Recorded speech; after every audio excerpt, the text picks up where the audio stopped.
For decades, astronomers believed that one thing was as certain as death and taxes. The Milky Way and our neighboring Andromeda galaxy were on a crash course, destined to collide in less than 5 billion years.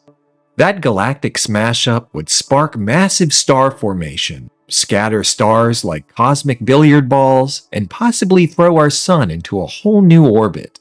But now, that future may not be so certain. Thanks to fresh data from NASA's Hubble Space Telescope and ESA's Gaia mission, researchers have rerun the numbers, and they're telling a different story. Astronomers ran 100,000 computer simulations using the most precise data available today. The results? There's only about a 50-50 chance of a collision happening within the next 10 billion years. That's right. There's now a decent chance the Milky Way and Andromeda will simply pass by each other. No cosmic fireworks, no galactic pileup, just a long, swirling orbital dance.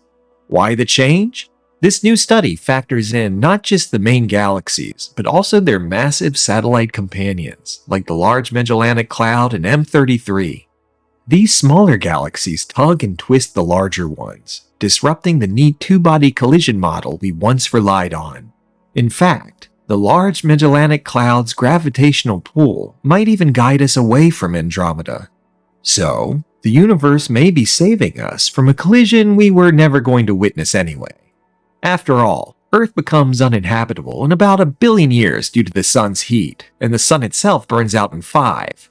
But hey, you never know. Someone might still be around.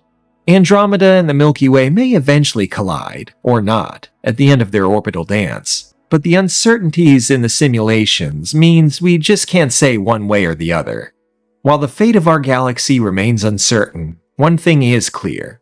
The universe is more complex and more surprising than we ever imagined.